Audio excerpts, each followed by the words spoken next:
Hola, muy buenas tardes a todas y a todos. Qué Hola, gusto buenas volvernos a tardes. ver. Tarde. Aquí nos vamos empezando a reconectar.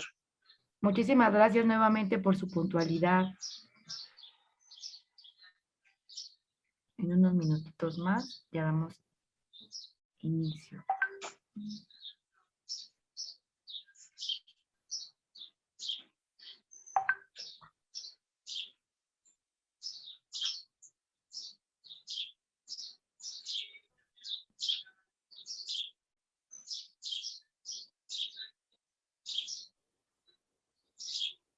Hola, buenas tardes a todos, buenas tardes. Muchas gracias nuevamente por la puntualidad. Ya somos una buena parte del grupo. Esperamos que pronto vayan llegando los demás y en afán al respeto a los tiempos, creo que igual podemos ir dando inicio a esta 11ª sesión.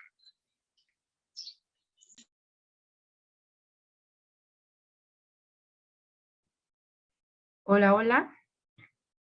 ¿Sí me escucho? Sí, ¿verdad? Pues, sí. Muy buenas tardes nuevamente. Qué gusto poder volvernos a encontrar en este nuestro espacio, en este seminario tan bonito y enriquecedor. Pues les queremos dar nuevamente la bienvenida, recordándonos un poco sobre la sesión pasada, igual para compartirles a las personas que no pudieron estar. La sesión pasada tuvimos una dinámica donde cada una de las personas participantes tuvimos 20 minutos para compartir nuestra presentación o nuestros avances finales de nuestros proyectos. Y los primeros 3 minutos consistieron en contarnos de manera breve, sí, sentimos mucho esta parte del tiempo, sobre lo que han estado trabajando en su proyecto, si ya han habido avances o no, hacia dónde lo tienen pensado dirigir. Algunos de nosotros compartieron pantalla y nos platicaron un poco de lo que están haciendo, nos compartieron un poco de sus colectivos, algunas personas solamente de manera oral estuvieron compartiendo pues las ideas, lo que han estado trabajando, las dudas, y a la vez compartimos un link que es una pizarra en donde podemos dar entradas, y ahí estuvieron muchos post-it con los nombres de los participantes, y al momento que estuvimos, que le tocaba participar, íbamos dejándoles nuestros comentarios para posteriormente igual seguir nutriendo ese pizarrón y pues también hacer pues enlaces, ¿no? Y pues fue una sesión muy padre, divertida, donde tuvimos también la oportunidad de ver los rostros, de seguir escuchándonos, y sobre todo la intención es pues estar enterados de nuestros proyectos, de lo que queremos hacer para pues seguir haciendo pues esta comunidad, seguir tejiendo redes, seguir pues tal vez vinculándose, trabajando en equipos, también equipos, y pues estuvo muy padre la sesión. Entendemos que también esto del tiempo a veces es complicado, pero pues ya andamos trabajando también para la organización de nuestra sesión final. Y bueno, estamos muy felices también porque pues ya estamos iniciando nuestro tercer módulo titulado Derechos Humanos y Luchas Sociales, en donde el día de hoy tenemos a una gran amiga que nos va a estar compartiendo justo la sesión de la deconstrucción de los derechos humanos, donde se pretende hacer una revisión histórica de los derechos humanos, y donde también queremos identificar las luchas sociales que se han dado para que pues precisamente ahorita nosotros podamos estar pues aquí sentados disfrutando o teniendo, pues sí, disfrutando de poder dialogar acerca de pues, nuestros derechos, y pues conocer todas esas luchas, todas esas situaciones de violencia también que hemos estado también viviendo durante estos años por la guerra contra las drogas. Entonces, pues, bienvenidos a este tercer módulo, donde también vamos a aprender muchísimas cosas acerca de los derechos humanos, y donde también cambia un poco también lo que habíamos estado viendo, pero también es la otra parte, ¿no? De hablar sobre las sustancias. Y pues Le concedo la palabra a Andrés para que haga la presentación de nuestra gran invitada. Gracias.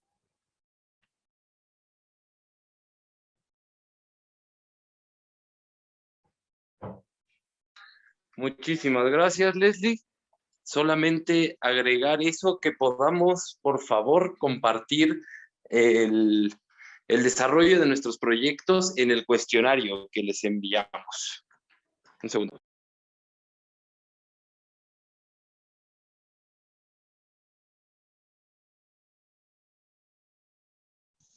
Muchas gracias, Andy, por el recordatorio. Les hemos estado igual compartiendo el link, si no, nuevamente les compartimos el link del cuestionario para que igual ahí nos platiquen acerca de sus proyectos y pues podamos tener esta organización. Andy. Exacto.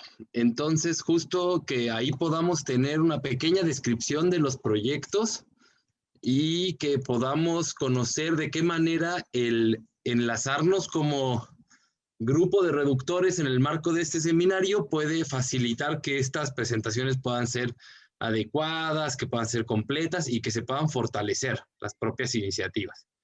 Entonces, ustedes saben que nuestra perspectiva busca impulsar y comprometernos con la construcción de comunidad, y que es a lo que intencionamos. Esta comunidad que siempre está por venir, que siempre está en construcción, que nos seguimos conociendo y que la semana pasada nos permitió saber mucho de cómo estamos viendo el panorama en nuestros contextos, aunque en breves presentaciones. Entonces, en ese sentido es que les pediremos esa contribución para que nos vayamos pudiendo comunicar y que se los podamos devolver a todos ustedes para que conozcan los proyectos de todo el grupo. Entonces, por favor, en estos días, y sin más avisos ni preámbulos, pues les queremos presentar a nuestra ponente que inaugura nuestro tercer módulo, que como comentabas, Les, es para reflexionar, dialogar y deconstruirnos en términos del paradigma de los derechos humanos. Y para ello contamos con la honrosa presencia de nuestra querida amiga, colega y asesora en tantos procesos, Perla Vázquez. Ella es mexicana de nacionalidad, activista y feminista. También cuenta con una maestría en Cooperación Internacional para el Desarrollo y en los últimos 10 años ha trabajado con la comunidad filantrópica desde la perspectiva del sur global en fondos enfocados con el movimiento de mujeres, movimiento feministas y movimiento juvenil. Es experta en la educación popular, rural y feminista. Actualmente es parte de la cooperativa Sucuamis, un espacio entre activistas para el fortalecimiento de los movimientos sociales en el sur global. Por lo que, como verán, será maravilloso poder compartir contigo y que podamos escucharnos también durante este par de horas en esta sesión. Muchas gracias, Perla, y bienvenida al seminario. Gracias, Andy. Me da mucha emoción poder estar con ustedes. Ahora tenemos una combinación de cosas, entonces vamos a ir trabajando desde como múltiples plataformas. Y bueno, como lo dijo Andy, pues soy activista, defensora de derechos humanos y pues tratando de construir pedagogías que sean menos cuadradas, ¿no? Entonces, les vamos a ir compartiendo el enlace para que todas se metan. Vamos a ir teniendo una sesión con múltiples partes, ¿no? De colaboración y creación en conjunta y de reflexión sobre como elementos históricos, teóricos sobre los derechos humanos. En teoría tendrían que haber leído, bueno, no leído, haber visto este video que es un recuento histórico de los derechos humanos. Y le voy a pedir antes por allá a nuestras colegas que me puedan compartir la presentación que les acabo de mandar. La idea es que comencemos con una primera pregunta de ¿qué es lo que saben sobre derechos humanos, ¿no? Antes de que comience con toda esta reflexión de para dónde vamos. Y la idea es que lo vayan poniendo en la primera diapositiva que les comparto. Y también podamos como tener algunas manitas que quieran compartirnos, ¿no? Les voy a pedir que, como de manera muy random, cada quien pueda decir su nombre, su país y y como qué es lo que sabe respecto a derechos humanos, ¿no? Entonces vamos a hacer una ronda más bien de levantada de mano más que de lista, ¿no? Y los que les dé un poco más de pena pueden meterse directamente y ponerle en la primera de qué sabe sobre los derechos humanos y ponerle ahí a la pestañita. Entonces, si pueden presentar la siguiente diapositiva, como para que desde ahí podamos compartir, ¿no? Si les da cosa, pueden escribirlo ahí en la presentación y si quieren compartir con la palabra, pues pueden levantar la manita. Entonces, como iniciamos con esa pregunta, ¿no? ¿Qué saben respecto a los derechos humanos y por qué creen que estamos hablando de esto en su seminario súper especializado de perspectiva de política de drogas, perspectivas de reducción de daños desde el sur global, espectro amplio? Como por qué estamos hablando de esto, ¿no? Entonces, ¿alguien quiere comenzar, presentarse y contarnos qué le resuena del derechos humanos? ¿Quién dijo yo?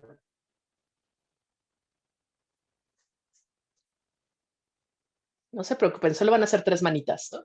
Héctor, ¿quieres compartirnos? Sí, pues Héctor, luego Carolina.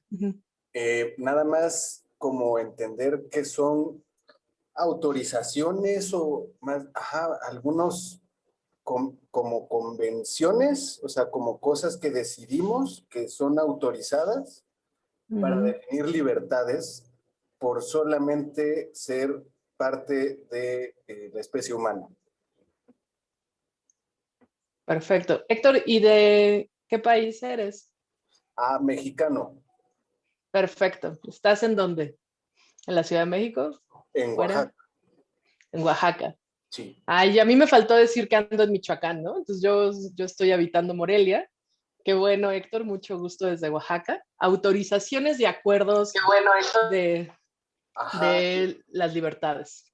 sí, por ser seres Perfecto. humanos, ¿no? Nada más. Ya. Vale. Gracias, Héctor. Carolina, ¿quieres un poco contarme quién eres y contarnos qué sabes sobre derechos humanos? Claro que sí, yo soy Carolina, soy colombiana, vivo en Bogotá. Y bueno, no sé, creo que es difícil como de definir, pero a mí me suena que es como algo mínimo que se le respeta a las personas por el mero hecho de ser humanos. Sí, como unas condiciones mínimas que cualquier persona debería poder tener y que los demás debemos como respetar también de las otras personas. Y sobre la pregunta de por qué hablamos de derechos humanos en un curso sobre reductores, creo que tiene que ver con el hecho de que el consumo de drogas ha sido o las drogas han sido un instrumento que históricamente se ha utilizado para violentar los derechos de las personas. Y pues digamos que la lucha por esos derechos es la que ha permitido como abrir espacios a cuestionarse lo que ocurre con las drogas, ¿no? Como la guerra contra las drogas. Si no fuera porque la guerra contra las drogas ha cometido tantas violaciones a los derechos humanos, pues probablemente seguiríamos teniendo como ese objetivo de hacer que desaparezcan las drogas en el mundo. Eso. Muchas gracias, Carolina. Y sí, o sea, también son unos mínimos, ¿no? Se complementa un poco entre acuerdos generales y algunos mínimos de dignidad de las personas.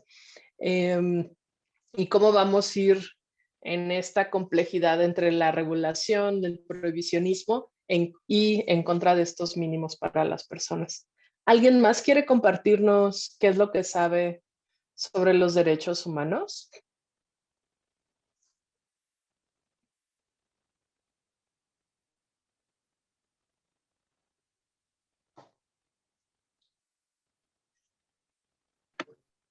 Yo quisiera compartir.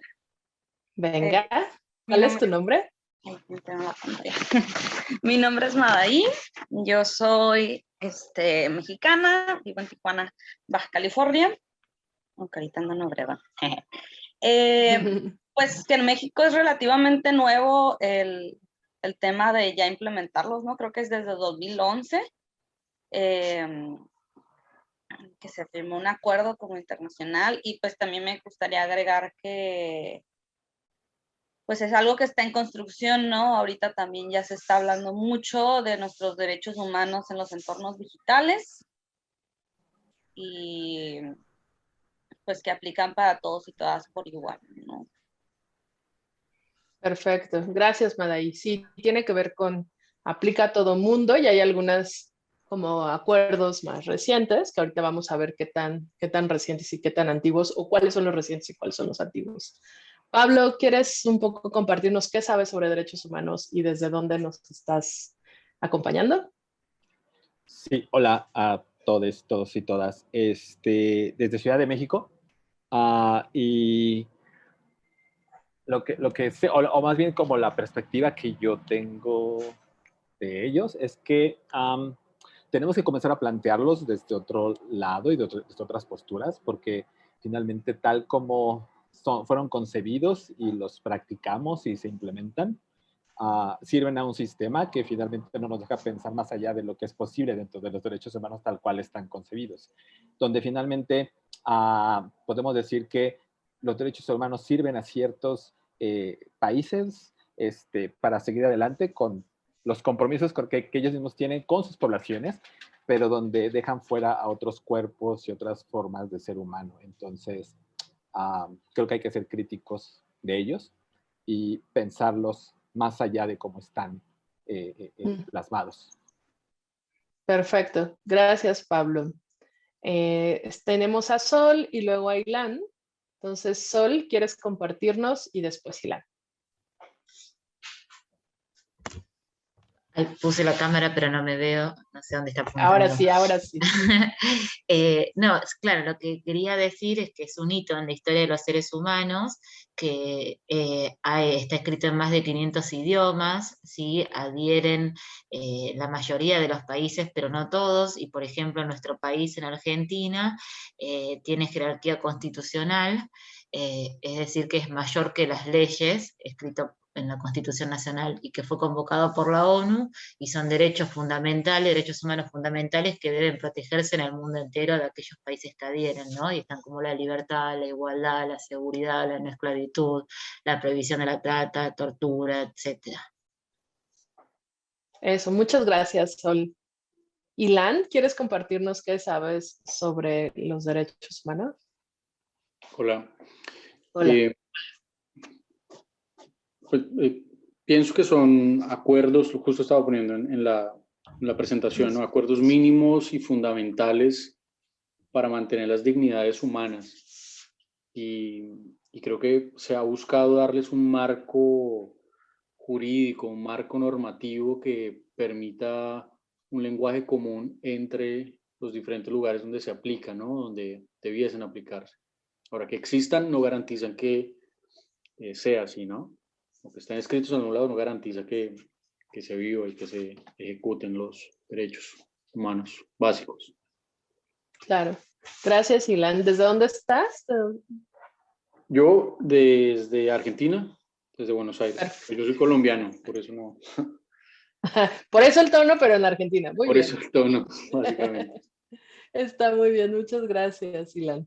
Y sí, efectivamente la exigibilidad es todo un tema aparte, ¿no? Entonces vamos a iniciar y les voy a pedir a los otros que están por ahí que puedan poner en las tarjetitas algunos elementos que identifiquen, que no estén todavía nombrados, además de la universalidad, del intento, del gran intento valioso de no erradicarnos como humanidad, de esta generación de acuerdos mínimos, de los procesos críticos, de que responden a una serie de instrumentos internacionales que se han firmado recientemente, que también depende de la jerarquía de las constituciones nacionales y que consideran algunas personas y a otras no personas, ¿no? Como hay una serie de elementos críticos.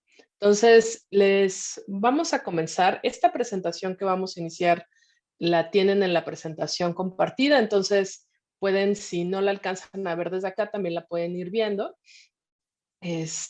directamente como ustedes. Entonces, si alguien por ahí pueden dejar de compartir, ahora sí voy a empezar a compartir para que me deje el Zoom compartir. Gracias.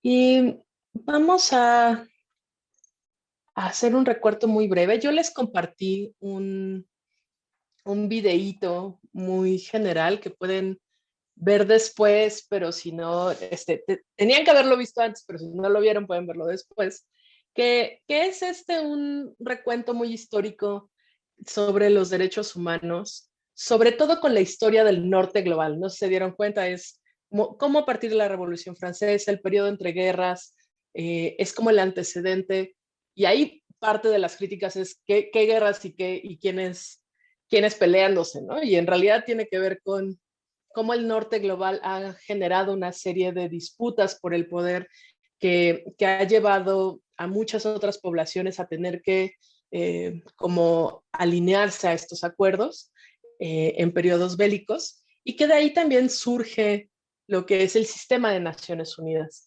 Pero en general, lo que sí quisiera iniciar compartiéndoles es que los derechos humanos tienen distintas aristas. Uno de ellos es que es el resultado de la exigencia de los movimientos sociales. O sea, no solo tiene que ver con este acuerdo gubernamental o esta conformación de instituciones como el Sistema de Naciones Unidas u otros regionales que veremos más adelante, sino también con que muchos de los movimientos sociales, por ejemplo, el movimiento de las mujeres para que las mujeres se incorporaran, el movimiento por los derechos civiles y la comunidad afrodescendiente, para que fueran reconocidos como personas.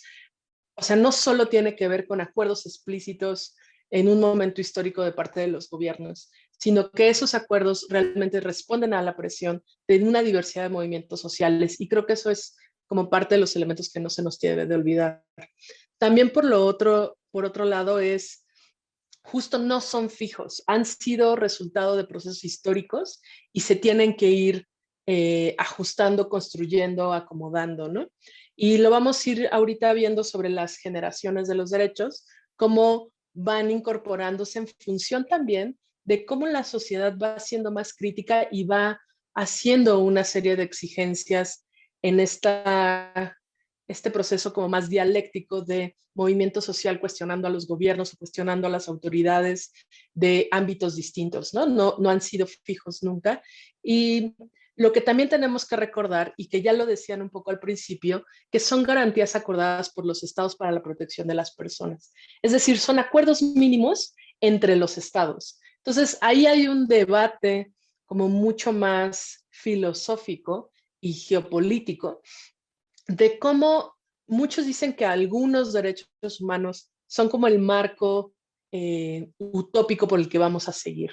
Pero lo que sí es real es que el marco que tenemos actualmente es el marco mínimo acordado por los gobiernos. Entonces, un marco utópico no puede ser el marco mínimo gubernamental, ¿no? Entonces, en esa dialéctica de tensión entre los acuerdos mínimos de gobiernos versus como lo que realmente quisiéramos, es donde está la batalla política de los derechos humanos. Y por eso no se pueden plantear como letra muerta o procesos de acuerdos gubernamentales, sino que cada uno de estos acuerdos gubernamentales pasó por una tensión, por una negociación, por un avance de la sociedad y logró ser un acuerdo mínimo, ¿no? Por ejemplo, toda la discusión de las mujeres frente al derecho y la autonomía sobre el propio cuerpo, si bien ya hoy día puede ser en algunos países de la región una discusión social avanzada, ¿no? Y aprobada y definida. En otros contextos, por ejemplo, más particularmente religiosos o donde hay un control social moral más fuerte, todavía no es un acuerdo social y es más difícil generar un acuerdo gubernamental. Pero cuando tienes un acuerdo social, una educación política compartida sobre algunos mínimos, es mucho más fácil avanzar en términos de la exigencia de derechos humanos en estas dos dialécticas, en el acuerdo del Estado y en el sentido de dignidad de la humanidad. Entendiendo los elementos de los acuerdos mínimos de los estados, estamos hablando de las distintas generaciones de los derechos humanos. Entonces, una primera generación, que también es la más típica, tiene que ver con la generación de los civiles y políticos, ¿no?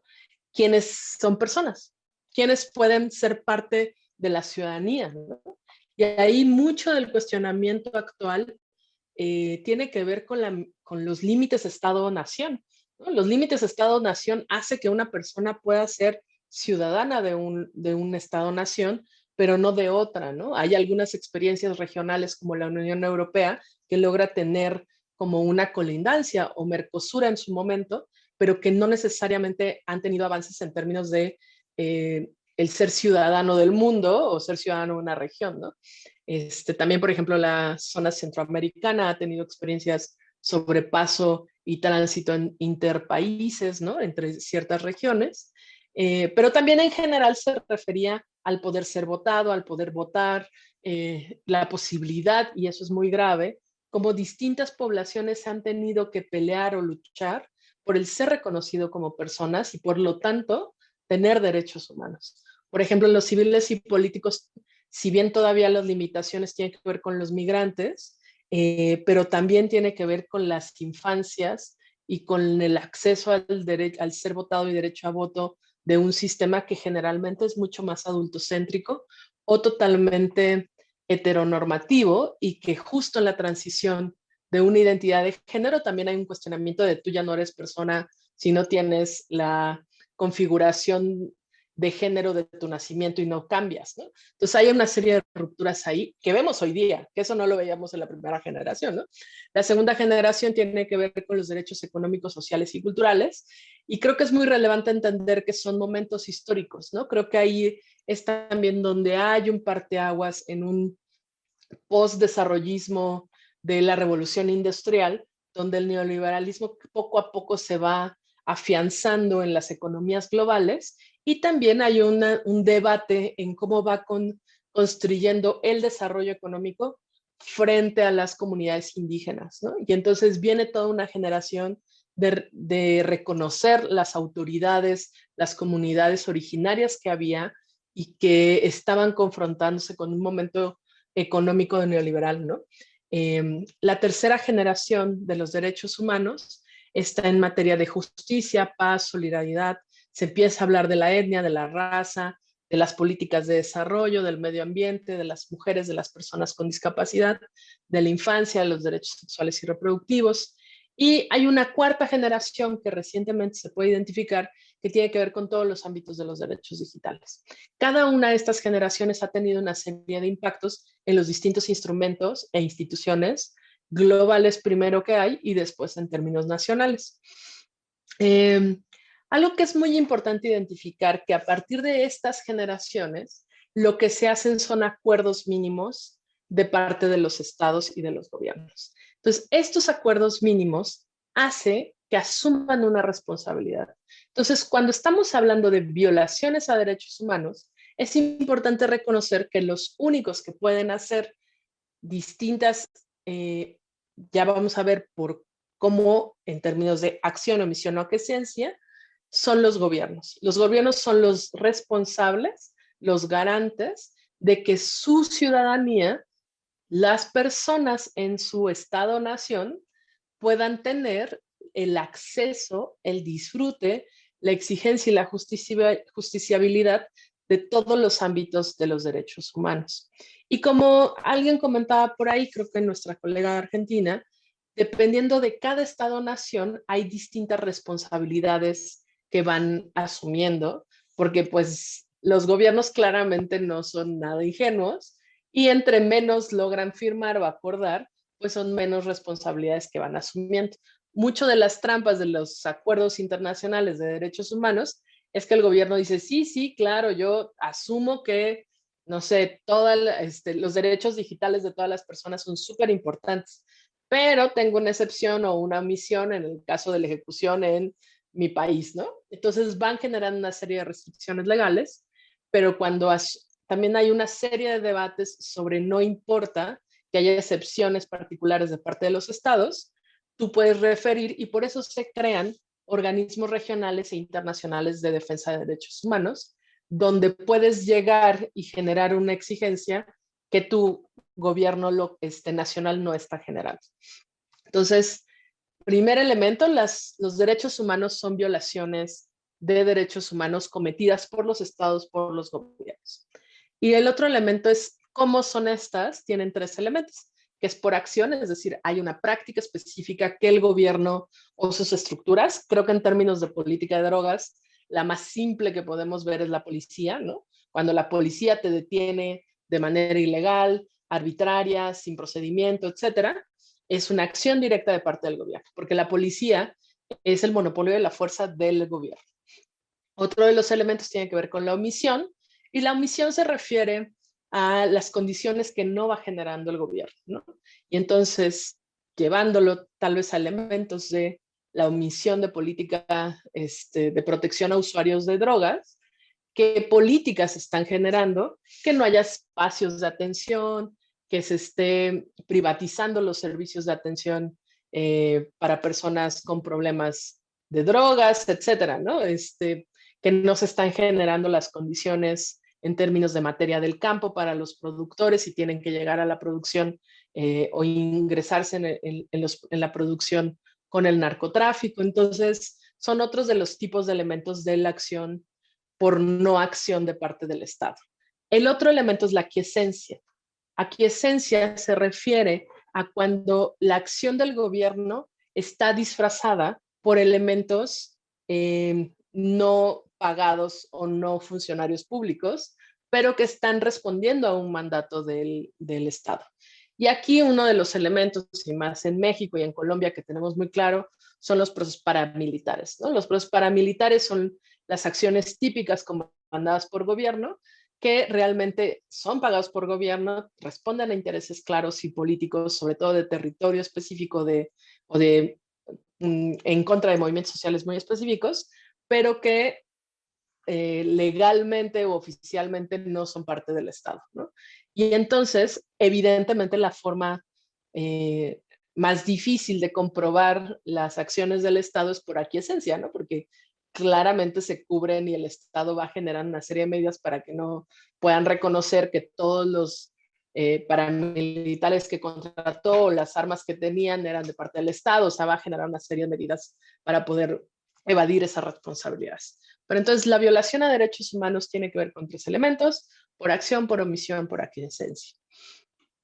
Y me parecía muy interesante que pudieran compartir, porque además ustedes, al tener un trabajo latinoamericano, tienen que reconocer que no solo tiene que ver con el sistema de Naciones Unidas. El sistema de Naciones Unidas, y ahorita lo voy a ver, es un sistema muy complejo que tiene distintos elementos, como la Asamblea General, el ámbito por cada una de las generaciones, comisiones políticas, culturales, etcétera, y que tienen distintos niveles de alcance.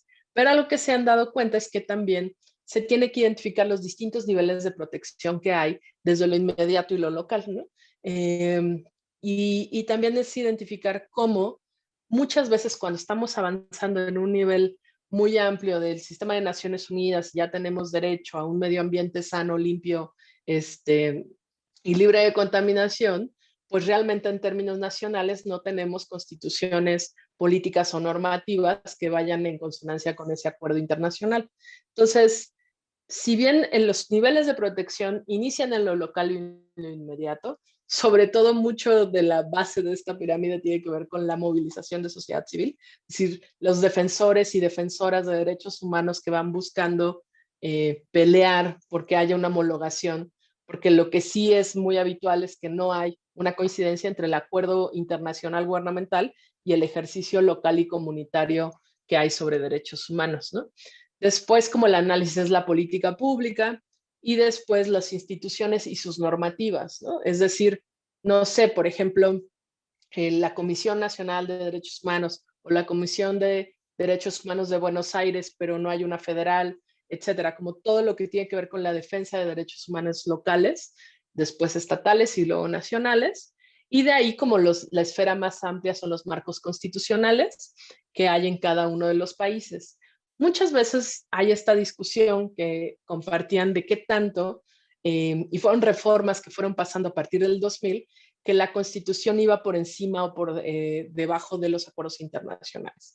Como el ámbito más pro derechos humanos es que la Constitución esté por debajo del ámbito de los derechos humanos, y eso hable como de un ámbito de dignidad de los derechos humanos y de las personas, pero también ha sido un elemento de discusión política, porque lo que ha significado el ámbito universal de los derechos humanos es que también tiene un carácter colonial y geopolítico, donde el norte global define qué son los derechos humanos y el sur global tiene que acatar, ¿no? Entonces, en muchas discusiones geopolíticas subregionales se ha asumido que se tiene que modificar, ¿no? Que no puede ser que en automático el marco internacional de derechos humanos vaya por encima de la soberanía del Estado. Y una discusión de izquierda también es como, ¿dónde está la soberanía del Estado? Sobre todo de gobiernos de izquierda. El otro de los elementos son los elementos regionales. Regionalmente, por ejemplo, acá tenemos la OEA, ¿no? También hay otros organismos en cada región del mundo. Por ejemplo, la OEA es el sistema interamericano, pero también hay el sistema africano, el sistema asiático, y los sistemas interamericanos de protección de los derechos humanos van garantizando que puedas tener mecanismos de denuncia cuando a nivel nacional ya lograste todo, ya tuviste un tope. Hay los organismos regionales a los que puedes acceder para tener una reparación del daño, una exigencia de materia de jurisprudencia o generar casos emblemáticos que puedan aplicarse no solo para ese país, sino para distintas regiones, ¿no? Y por el sentido más global, pues es el sistema de Naciones Unidas, que tiene, como les mencionaba, distintos organismos. Yo les pasé esta porque la verdad es que no es que les voy a dar una clase de sistema de Naciones Unidas, pero para mí era muy interesante solo desde el simple hecho de enseñarles la cantidad de organismos que tiene Naciones Unidas, ¿no? Está la Asamblea General, el Consejo de Seguridad, el ECOSOC, el Consejo Económico Social, la Secretaría, la Corte Internacional de Justicia, el Consejo de Administración Fiduciaria, y desde ahí se van desprendiendo distintos organismos. Ustedes pueden identificar, por ejemplo, como en materia de drogas, hay una conferencia que según yo depende de un organismo. ¿Alguien me lo quiere decir? Si se la sabe, seguro ya lo aprendieron en su seminario para que se lo suba. Usted está aquí. ¿Cuál es la conferencia de Naciones Unidas en materia de drogas? ¿Alguien se la sabe? La Comisión de Estupefacientes. La Comisión de Estupefacientes. Entonces, la Comisión de Estupefacientes, yo creo que depende de un fondo y un programa, por ejemplo, ¿no? Entonces, ¿qué es lo que tenemos? Ámbitos en Naciones Unidas que hacen recomendaciones de política pública, ámbitos que hacen recomendaciones de derechos humanos, organismos que dan seguimiento a la ejecución de derechos humanos, organismos que dan seguimiento, y obviamente aquí si uno se va con yo no sé, levanten la mano si hay un internacionalista por este lado, pero realmente les voy a decir lo más importante es la Comisión de Seguridad, ¿no? Porque es ahí donde tanto un selecto grupo de países pueden decidir si ahora se meten o no a Palestina o no. ¿Alguien puede decir la Candela? Gracias, Candela. Había un desfase de sonido. Entonces, el sistema de Naciones Unidas tiene tanto mandatos de creación de procesos de derechos humanos y de denunciar como de derechos humanos, pero en general la institucionalidad que permite que los gobiernos se pongan de acuerdo. Y ahí van teniendo divisiones en temas específicos, en ámbitos de acción. Entonces, es uno de los sistemas que más pueden como revisar. Se lo digo por la pena que estén en conciencia de qué puede ser el sentido de drogas. Otro de los ámbitos que me parece interesante, bueno, les puse aquí dos esquemas, uno como en el centro de toda la estructura de Naciones Unidas, como el Consejo de Seguridad y la Asamblea General son como los elementos que más pueden como empujar avances en ciertos temas y de ahí delegan a las instancias pertinentes. Entonces, más allá de clavarme en la cosa de como los elementos temáticos, me parecía muy importante que identificaran que el ECOSOC es uno de los ámbitos que permite la relación con la sociedad civil y generalmente el ECOSOC es el filtro para una serie de reflexiones globales, que casualmente todas son en Nueva York, sobre los derechos de toda la población, ¿no?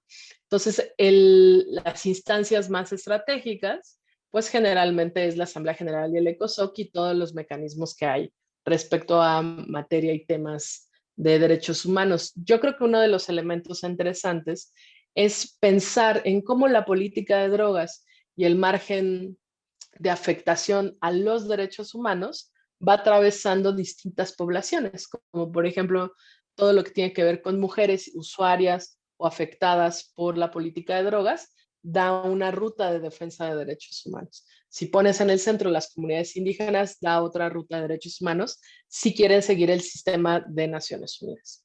Y entonces, esto que les hablaba hace un momento, que es para ver más detalle, que son los sistemas regionales. A veces los sistemas regionales son más cercanos que todo lo que tiene que ver con las análisis o espacios de articulación o reflexión del sistema de Naciones Unidas global.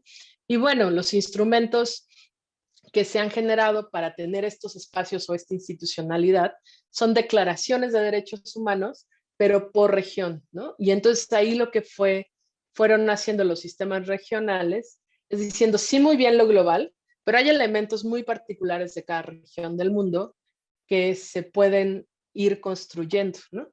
Entonces, uno de los instrumentos que hay es en Europa la Convención Europea para la Protección de Derechos Humanos y Libertades Fundamentales.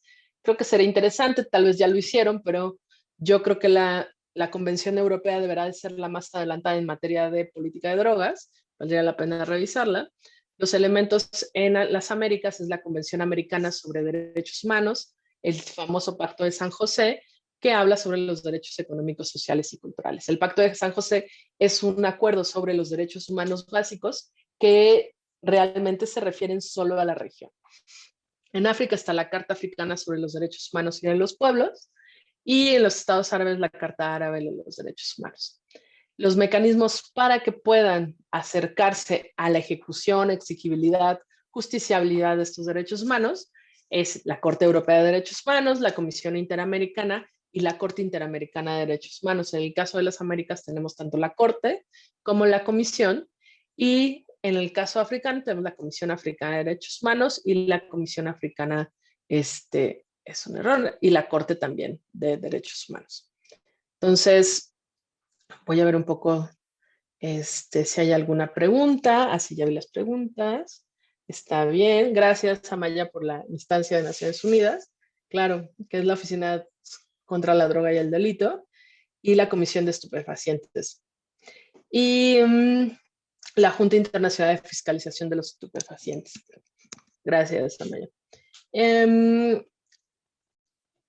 Y bueno, en este recorrido muy general, nos interesaba mucho que también hiciéramos un análisis sobre lo que ha pasado en términos de hitos o momentos históricos en la región de América Latina. Entonces, voy a dejar de compartir, y también una parte de la tarea, y ahora sí podemos regresar a la creación colectiva de presentación, era que pudiéramos hablar sobre qué momentos o qué hitos fueron construyendo la defensa de los derechos humanos en América Latina. Entonces, si pueden ahí compartirme la presentación que hicimos. Bueno, antes de eso, como en materia de qué son los derechos humanos, son luchas de los movimientos sociales que van gradualmente teniendo repercusiones y acuerdos finales con los estados, y que tienen una gran variedad de ámbitos, ¿no? Yo ahí quisiera, antes de pasar a los hitos históricos, que es mucho de lo que vamos a trabajar ahora, es un ejercicio mucho más desde la decolonialidad, ¿no? De construir que el video que ustedes vieron y la reflexión sobre el movimiento posguerras, la Revolución Francesa, toda la construcción de los acuerdos entre gobiernos, tiene que ver con un análisis desde el norte global y cómo se construyen los derechos humanos desde esta mirada colonial, ¿no? Y lo que sí nos hemos dado cuenta es que es importante reconstruir y generar procesos de rehistorización en función de nuestros contextos en el sur global, ¿no? Y vamos a hacer ese ejercicio ahorita. Pero antes de eso quería preguntarles, hasta acá, queda claro qué son los derechos humanos, cómo se han ido, cómo se violan y cuáles son los instrumentos regionales y globales que hay para exigirlos. Y si hay alguna pregunta, duda hasta ahorita, antes de pasar a la parte de la historización. Vas a tener un momento.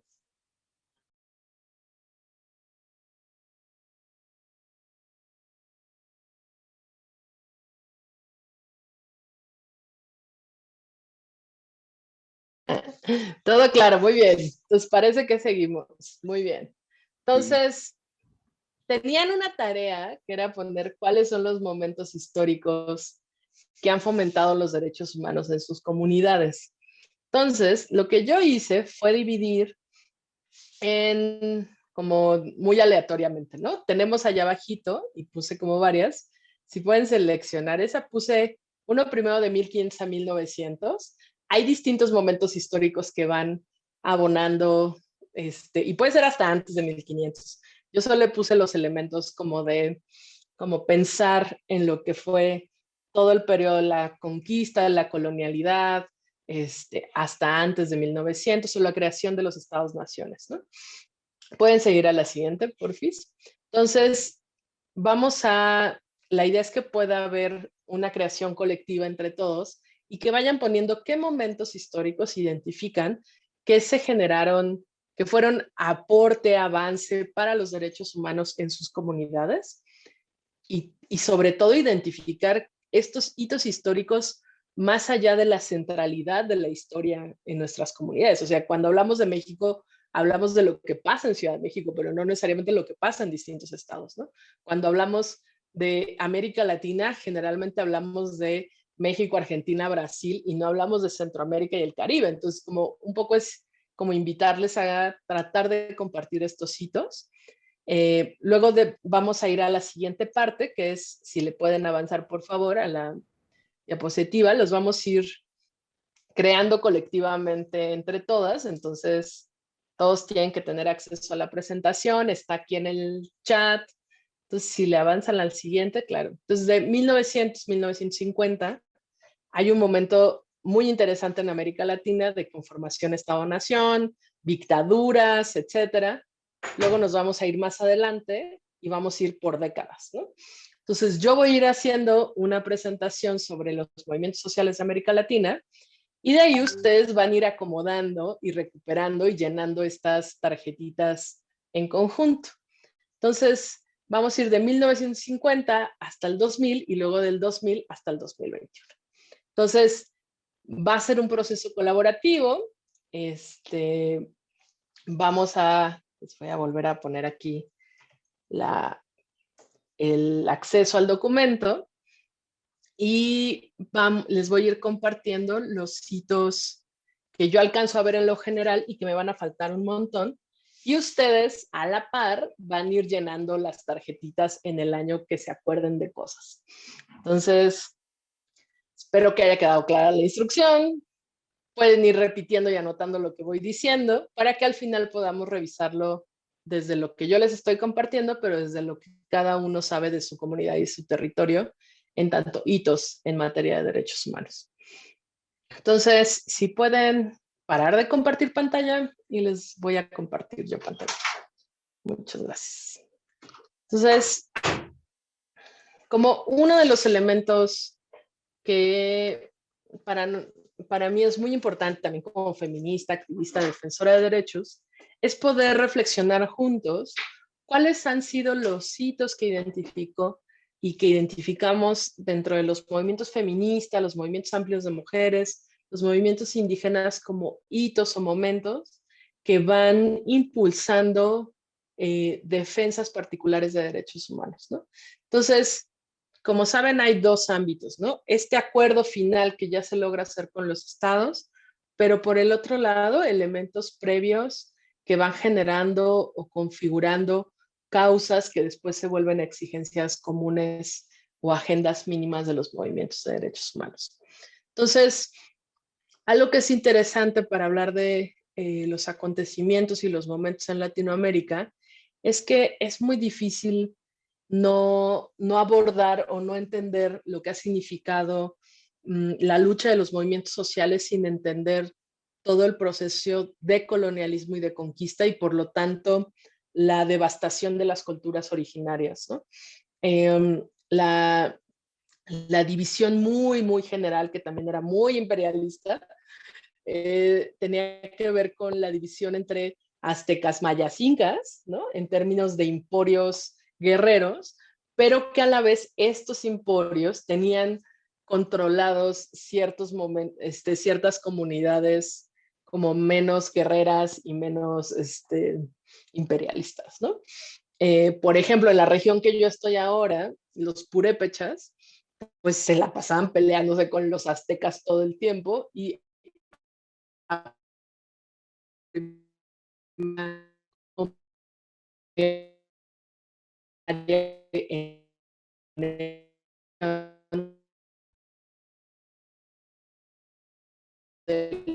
los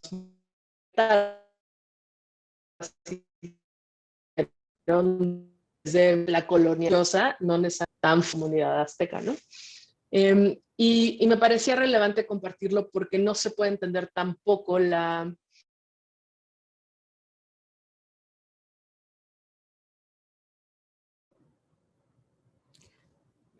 ¿Alguien más se le está cortando?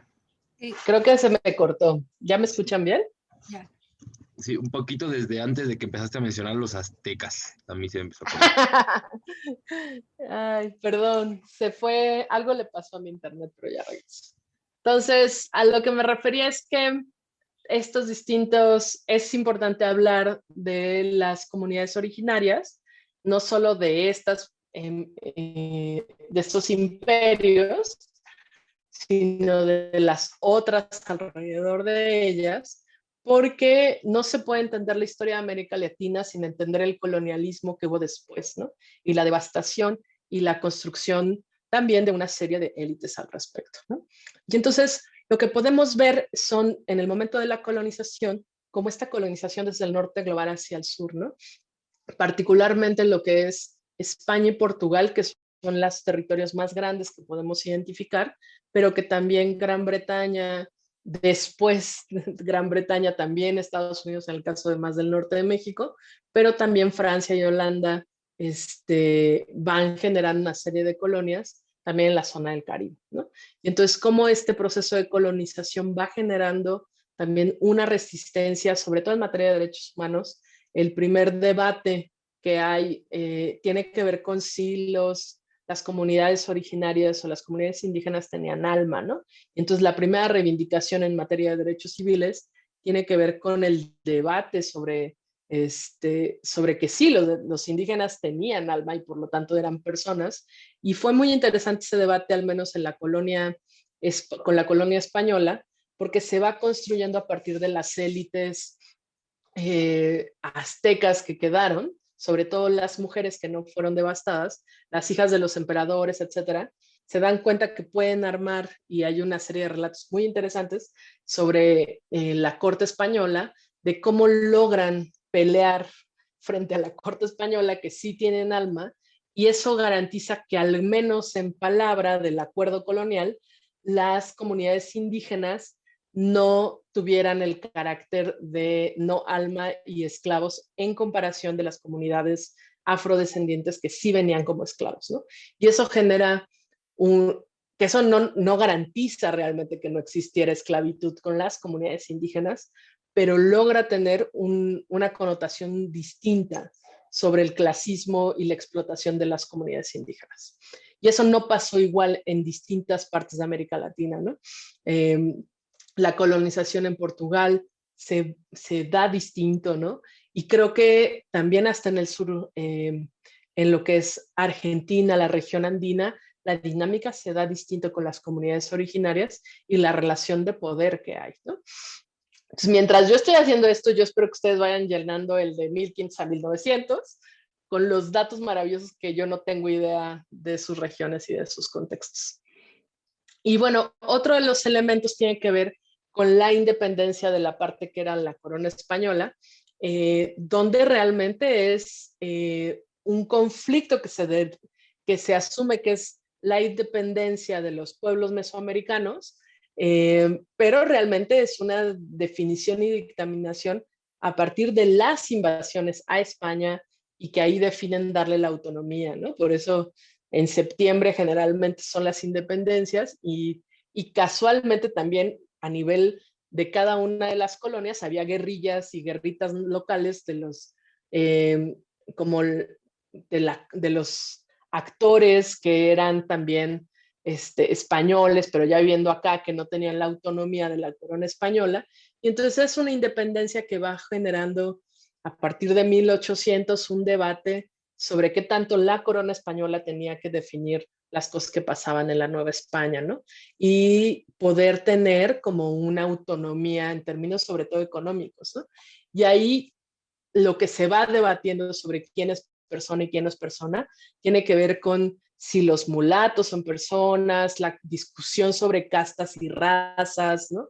Esto se va configurando y va definiendo, pues sobre todo, hombres que no necesariamente es desde el nivel como de lo anglosajón, pero sí del conquistador, del colonizador, que es el que tiene más derechos frente a las estructuras originarias y sobre todo que seguían en un nivel de explotación complejo, ¿no?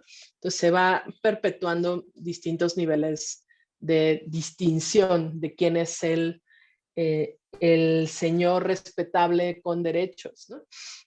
Después, creo que todo el proceso entre 1800 y 1900 va generando una influencia religiosa muy interesante, que además de, o sea, hablando de la conquista religiosa colonial que tiene América Latina, ahí podemos identificar no solo, pues sí, estaban los jesuitas, pero también había otras terribles, ¿no? O sea, y realmente lo que va pasando con algunos jesuitas más críticos o congregaciones religiosas que se vuelven muy relevantes en esta época porque eran el sustituto del Estado, ¿no? La iglesia se vuelve el Estado, la iglesia da los derechos, la iglesia da los servicios, identifica para dónde el registro civil de las personas, quién tiene un nombre y un apellido, todo lo generaba la iglesia. Hay algunas independencias y revoluciones, por ejemplo, en el caso de México, Benito Juárez logra tener esta ruptura con la iglesia y asume que el Estado tiene los poderes de registro civil, de la salud, de la educación. Por eso hay una enajenación de los bienes de la iglesia y se estabiliza el Estado-nación, ¿no?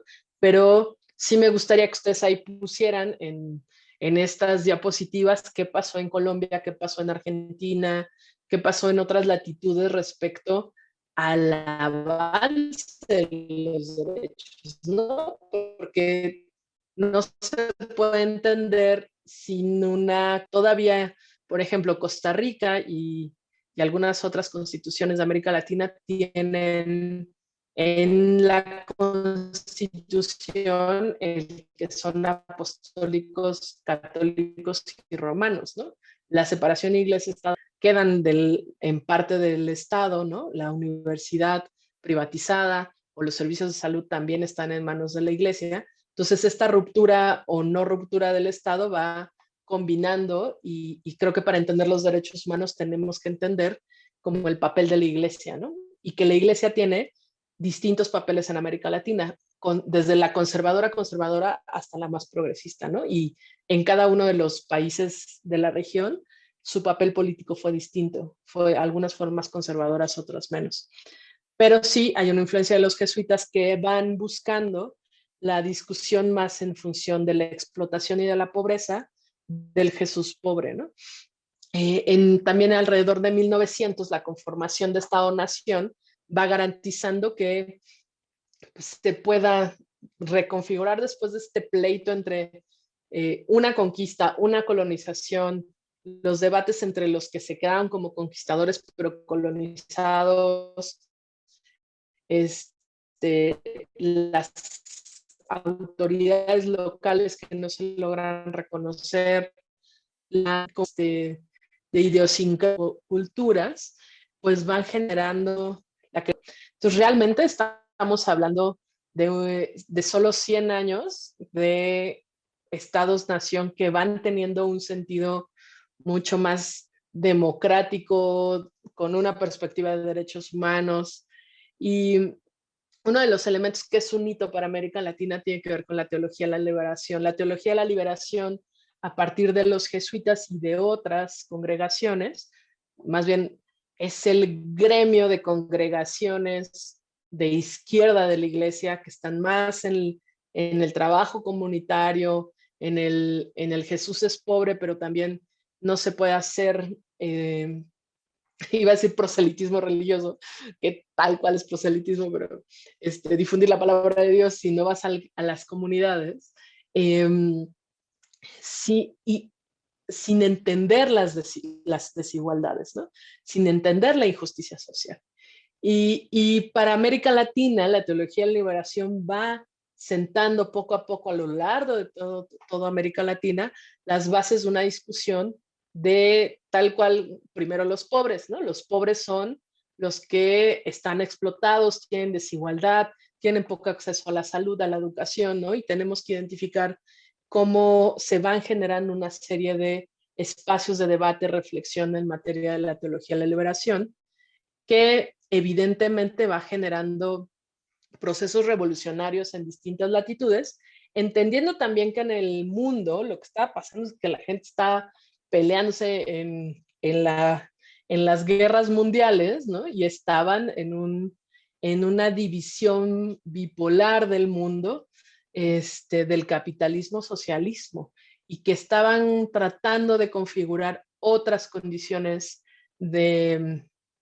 anticapitalistas, y que se generaron revoluciones sociales, sobre todo ya en estos procesos, como en función de entender los derechos sociales y económicos, ¿no? Sobre todo, ¿no? Las revoluciones de Cuba, Nicaragua, México, que van más adelante, alrededor de los 60, se van gestando desde 1910 y llegan a su culmine en los 70, sobre todo con las guerrillas centroamericanas, que en los espacios más pequeños van generando procesos socialistas que llegan al poder y que van cuestionando las relaciones como económicas, geopolíticas más imperialistas, ¿no? Creo que aquí las guerrillas centroamericanas, tal cual El Salvador, Nicaragua, Cuba, también Haití, que fue la primera, me faltó mencionarlo, que fue el primer país de independencia en dos niveles, en los niveles socialistas, pero también previo en los niveles independentistas. Fue Haití el primer país autónomo de la colonia también, ¿no? Y entonces podemos identificar cómo después de este tal vez momento utópico se van construyendo y configurando pues las dictaduras de América del Sur, ¿no? Las dictaduras de Chile, Paraguay, Bolivia, Brasil, Uruguay, Argentina, que tal vez a ustedes entre que no les tocó, fueron hijos de, ¿no? Algunos que están acá, que fueron dictaduras que fueron, que claramente el momento histórico es Estados Unidos metió toda la mano para que de este lado no hubiera avances en términos del debate político económico que estaba construyendo sobre el socialismo y capitalismo, distintos procesos de evolución nacional, ¿no? Acuérdense, la idea es que ustedes estén anotando estos hitos al respecto, y creo que, bueno, las dictaduras más que ustedes que yo pueden hablarlo, pero reduce totalmente el ámbito de los derechos humanos, ni siquiera es la limitación total de la población, negar todo lo que tiene que ver con derechos políticos, sociales, y también consolidar una serie de élites que para mí dan margen también al proceso neoliberal que se va viviendo después, ¿no?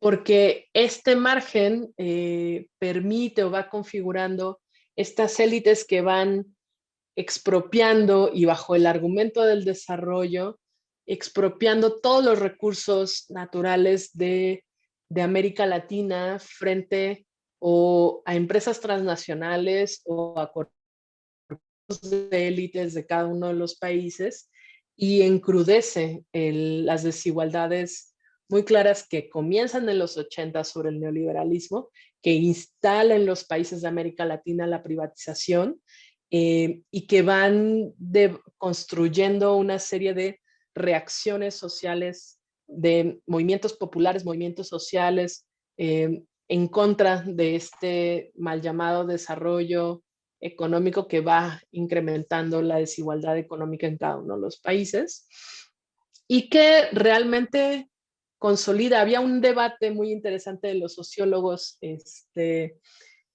las primeras veces que empecé a compartir análisis más desde los movimientos sociales y la educación popular, que una primera reflexión de historización de movimientos sociales es que son el 68 con los movimientos estudiantiles, previo a los movimientos obreros en el norte global, ¿no? Y los movimientos sindicales, y después hay una crisis y ya no hay movimientos sociales, ¿no? Se acaban con la caída del muro de Berlín y por qué se destruye lo que es la división del mundo y las otras formas en términos del capitalismo y del socialismo, ¿no? Y es muy interesante porque si uno hace este análisis desde el sur global, realmente creo que en los 90 es cuando se visibilizan mucho más movimientos sociales que debatiendo, construyendo desde la colonia, ¿no? O sea, desde la resistencia de los pueblos originarios, desde todo lo que fue el movimiento de teología de la liberación y el aporte a los movimientos indígenas, luego todo lo que tiene que ver con los movimientos urbano-populares en los 80s frente al neoliberalismo. Y de ahí en los 90s lo que vemos en América Latina es una América Latina súper diversa de movimientos, ¿no? Claramente, pues el movimiento indígena en esa diversidad que es el movimiento indígena en América Latina, que ni siquiera podemos identificar fracciones, o sea, hay movimiento indígena conservador que no se lleva con el EZ y los zapatistas, pero sí se llevan con las comunidades autónomas, algunos se llevan o hablan entre las comunidades andinas del movimiento indígena, otras no. Algunos tienen líderes políticos de élite, de las élites indígenas que hay Guatemala, Bolivia, que no se parecen mucho a las élites indígenas de los movimientos sociales en Argentina o Colombia, ¿no? Entonces estamos hablando de una explosión de la visibilidad de los movimientos sociales. También uno de los elementos que van cambiando y que van siendo como muy estratégicos son el papel de las universidades y de los estudiantes, ¿no? El movimiento juvenil en términos de las universidades, el movimiento estudiantil es el más visible, el que apoya otras causas, el que siempre sale a pedir la exigencia de los derechos, pero sí nos damos cuenta que esto es como mucho más que los estudiantes, ¿no? Y que las personas jóvenes en hitos históricos han marcado pauta en distintos momentos, ¿no? Y aquí, como en el 2000, un hito que fue un avance en materia de derechos humanos, fue toda la parte de izquierda en el sur, ¿no? Que después mezclada también con la izquierda cubana venezolana y que creo que a muchos que estábamos en los movimientos sociales y en la discusión de izquierda, nos dimos cuenta de una primera reflexión que ahora apenas estamos viendo. Hubo una contradicción muy clara porque teníamos gobiernos de izquierda de América Latina que por un lado, y aquí son los argumentos geopolíticos que les decía, fue más evidente que en la discusión o el debate de derechos humanos en tanto acuerdos gubernamentales de Naciones Unidas se volvían mecanismos para controlar o la intromisión a ciertos países como Cuba y Venezuela, o argumentos políticos para controlar recursos financieros de ayuda humanitaria o de ayuda política, ¿no? Entonces, los derechos humanos, curiosamente, cuando la izquierda llega al poder en América Latina, va siendo un tema de debate y de estira y afloja en la geopolítica global, ¿no? Entonces, creo que ahí es un primer parteaguas para tener una discusión mucho más crítica, no solo a la poca exigibilidad de los derechos humanos dentro de los países, sino también al recurso geopolítico que va construyendo Naciones Unidas, Estados Unidos, frente al ejercicio de los derechos humanos en América Latina. Por ejemplo, un elemento que para mí es muy crítico y que como defensora de derechos humanos a veces es como, ay, qué pesadilla, ¿no? Pero el avance en México para poder como avanzar y firmar todos los acuerdos gubernamentales de derechos humanos que inician en el 2000, se basa en el Tratado de Libre Comercio, ¿no? Entonces, el Tratado de Libre Comercio, que claramente sienta las bases o consolida la expropiación de los recursos, la privatización y el neoliberalismo y la configuración específica de ciertas élites, en uno de los capítulos obliga al gobierno mexicano a firmar los estándares más altos de derechos humanos. Entonces, un mecanismo que generó la pobreza de la mayoría de la población y la explotación, a la vez también garantiza el avance de los derechos humanos de las personas en México, ¿no? Entonces, por eso, hasta hoy día es un debate. Les voy a compartir un análisis que recién hice sobre los organismos autónomos, porque los derechos humanos, la idea es que puedan no depender del gobierno, porque no puedes reclamarte a ti mismo que violas derechos, ¿no? Entonces, el Tratado de Libre Comercio partía de obligar al gobierno mexicano a que tuviera un organismo independiente que velaba por los derechos humanos. Entonces, obviamente, como queríamos ser muy neoliberales y muy desarrollistas, pues asumimos y firmamos todo, que es una contradicción y una paradoja política, porque avanzas, por un lado, en derechos humanos y generas retrocesos, ¿no? Entonces, eso fue pasando en distintos procesos nacionales, ¿no? Ya ustedes me dirán ahorita en estas tarjetitas que van llenando con la historicidad, cuándo se configuran las comisiones o los organismos autónomos de derechos humanos en sus países o si no se han generado, ¿no? Y bueno, ya del 2010 y el 2020 yo lo que creo es que también el proceso digital genera un parteaguas en lo que significan los movimientos sociales. No solo hay una visibilidad mucho más claramente de conocernos, ¿no? Yo creo que a partir del 2000 a la fecha, los movimientos sociales nos damos cuenta que hay una globalización, ¿no? La globalización, si bien en términos políticos va comenzando a partir de los 90s, ¿no? 2000, realmente creo que la cultura globalizadora, ¿no? Que no parte del norte global, sino de que los sures globales se entiendan con los otros sures globales, va generando apenas con la mayor masificación del Internet del 2010 a la fecha, ¿no?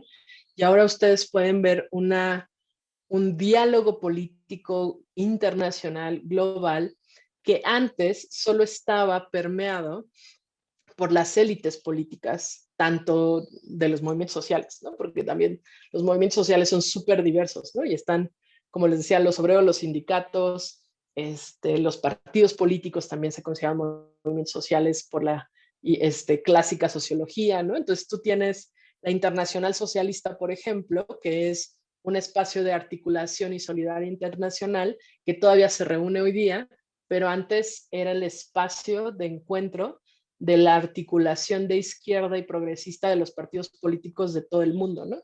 Entonces se reunían o en Cuba cada 5 años o cada 3 años, o en Venezuela, o en Alemania, y así iban pasando. Y entonces generalmente las personas que se articulaban en esos espacios eran un poco la élite de los movimientos sociales y ciertas élites de los procesos sociales y políticos, ¿no? Y lo que creo que va generando el Internet es poder tener hasta estos procesos históricos, procesos de discusión política, donde podemos estar conversando compañeros de Argentina, Colombia, México, distintas partes de México, Centroamérica. Entonces vamos siendo más conscientes de la diversidad de los movimientos sociales. Y también creo que otro de los elementos que van peleándose es ir más allá de la discusión Estado-Nación, ¿no? Es estos derechos de tránsito globales, esta discusión económica, es la explotación del medio ambiente, ¿no? La visibilidad de que la explotación y el neoliberalismo está acabando a todo el sur global, mucho más que al norte, ¿no? Que el consumo del norte está afectando al sur. y como toda la exigencia de derechos humanos, y que los sistemas, los derechos humanos pensados en los acuerdos mínimos de gobierno, quedan rebasados por las exigencias de los movimientos sociales frente a distintos elementos de la economía, de la política y de lo social. Entonces, ahí voy a parar un poco en el proceso histórico, esperando que podamos ahora explicar juntos las notas que han tomado, los momentos que identifican que también han sido relevantes para ustedes. Entonces voy a dejar de compartir y voy a pedir por allá si pueden compartir pantalla del documento de creación colectiva. Y antes de que lo revisemos juntos, ¿alguna reflexión final sobre esta historicidad de movimientos, de hitos históricos para entender el sur global desde un sentido más amplio? Comentario, duda,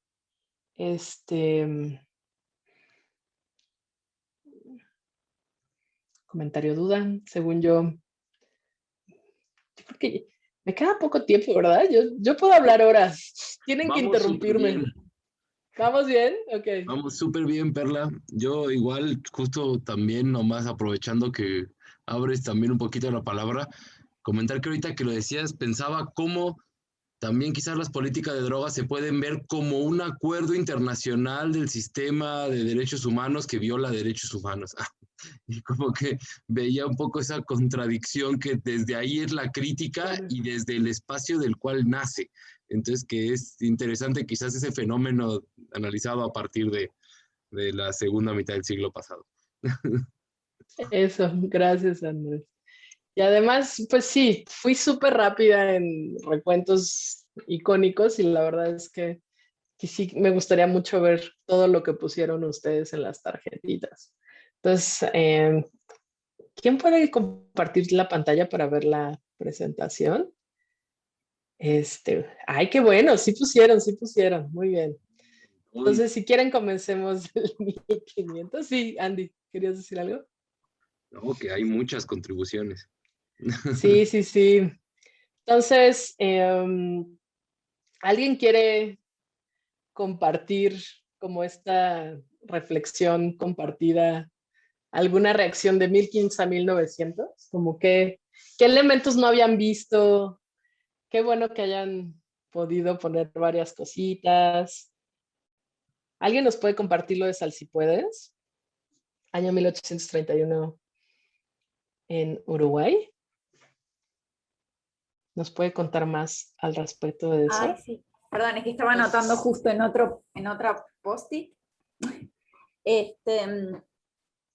Fue durante, o sea, luego, el proceso digamos, de colonización de Uruguay fue bastante tardío, porque era una zona de poco interés. Y lo que había particularmente en estas zonas eran comunidades indígenas nómades, no había grandes asentamientos como en México, por ejemplo, o yo qué sé, en Bolivia, en Perú, que había grandes asentamientos con mucho volumen poblacional. En Uruguay eran grupos nómades y eran grupos pequeños. Y entonces esto de alguna manera, más allá de que hubo un conflicto al inicio entre comunidades indígenas y portugueses y españoles, y después, bueno, gente que se radicó de manera definitiva en Uruguay, esto le permitió de alguna manera a estas comunidades moverse con relativa, entre comillas, ¿no? Como con relativa facilidad. Entonces fue un tema que ¿no? El vínculo entre españoles y indígenas que se quedó inconcluso, por decirlo de alguna manera. O sea, sí, el gobierno español lo que hace es instalar sus asentamientos acá, y lo que hizo fue hacer como un desplazamiento territorial forzoso, pero fue como esa su política al inicio, más que nada. Una vez que Uruguay se independiza, el primer presidente, que se llamó Fructuoso Rivera, quiso resolver el problema. Y entonces, como presidente, lo que hizo fue convocar a estos grupos, que muchos vivían por separado, digamos, a una reunión. Bueno, en esa reunión en realidad fue un engaño, digamos, y se produce el genocidio de los pueblos charrúas, que se llamó así, Salsipuedes, en el año 1831, pero ya era gobierno uruguayo en ese momento, o sea, ya éramos una república, no fue durante eso. Muchas gracias. Creo que es súper valioso. Si pueden ahí ponerle presentar para que lo veamos un poquito más en colectivo, pero creo que tanto de Uruguay y cómo se va configurando esto que dices respecto a la relación de las comunidades originarias y la tensión con la colonia, también, no sé si alguien quiere compartirnos sobre la creación de las comunidades cimarronas en el Perú. Igual, si alguien se anima, por allí, si no, muchas gracias por compartirlo, si no se anima. Claro, yo me gustaría... Venga. Pues en el tema de México, pues las leyes de reforma considero que fueron muy importantes. En primera, porque fueron el antecedente, ¿no?, del artículo número 24 constitucional en México para hablar de la libertad de convicción ética. Y pues esto es muy importante porque hace una separación oficial entre el Estado y la Iglesia, ¿no? Eso es muy importante para dar el siguiente paso, que es la repartición agraria. Y bueno, pues también mencionar que estas leyes de reforma fueron impulsadas por el presidente en aquel entonces, Benito Juárez, quien pues es el primer presidente indígena, de origen indígena en México, y que pues es aquí del estado de Oaxaca, justamente Guelatao, ¿no? Entonces, pues había que decirlo, ¿no? Gracias. Sí, tenías que decirlo. Sí, Benito Juárez, yo hasta para la discusión sobre aborto legal me parece que sin Benito Juárez no lo hubiéramos logrado. Pilar, si quieres compartirnos. Sí, perdón, es que quería agregar una cosa que me acordé después. Una de las cosas que descendientes de charrúas están reivindicando hoy es el tema también de la omisión en el relato histórico, ¿no? O sea, obviamente este hecho, el de Salsipuedes, se cuenta en los libros de historia y los niños que van a la escuela y en la secundaria se habla de ese tema, pero sí se narra mucho como un hecho que erradica a una población. Entonces, se empieza como a naturalizar este discurso de entonces charrúas ya no existen más, porque los mataron a todos y bueno, ya, ¿no? Entonces una de las cosas que está haciendo como los descendientes es, por un lado, reivindicar la existencia, ¿no? De bueno, sí fue un hecho que evidentemente de alguna manera como desapareció, o sea, implicó la desaparición de una cultura, de una lengua que está perdida en un porcentaje importante, digamos, pero existen descendientes, o sea, esto que se murieron todos, ¿no? También implica como una erradicación en relación a su existencia hoy, ¿no? O sea, como aparte de la acción militar, después también surge como la desaparición discursiva, ¿no? Esta idea de seguir perpetuando este discurso y esta narrativa de que esta gente ya no existe más, de que se murieron todos y que por ende no existen más indígenas en el Uruguay, ¿no? Sí, totalmente. Gracias por compartirlo, Pilar, porque creo que son relatos de la colonialidad que se van reproduciendo en varias partes de América Latina. Recuerdo la comunidad también maya de Centroamérica, que de repente se empieza a hablar de los mayas como algo que pasó, que no existe, y es como de, no, seguimos existiendo, y esta construcción de algo que ya pasó y que desaparecieron, no ayuda al proceso histórico, ¿no? Y quisiera un poco mencionar, si alguien más quiere aportar en esta parte, por favor levante la mano, para que podamos ir avanzando y repartir cada uno. Andy. No, perdón, es que no veo para levantar manita aquí, pero solo quería decir que acabo de agregarlo, creo que no se ve porque hay que actualizar, pero ahí que en 1550 tengo entendido que fue lo de la Junta de Valladolid, que tú lo mencionaste en torno a este debate colonial sobre la presencia de alma o no en las comunidades originarias de América, y solo lo quería retomar porque justamente ahí es donde resuena el personaje de Bartolomé de las Casas, que justo es muy vinculado a la génesis del discurso de los derechos humanos, pero que desde ciertas lecturas, hasta donde yo he leído de coloniales, lo que también hablan es que en ese debate, pues se menciona que fue como un poco la matriz originaria de la violencia estructural contra las comunidades originarias, el solo hecho mismo de reconocer el debate, ¿no? De posicionarse si sí o si no, y que por ello creo que era valioso pues también eso que comentaste y tenerlo presente en nuestra línea del tiempo. Eso, muchas gracias por compartirlo.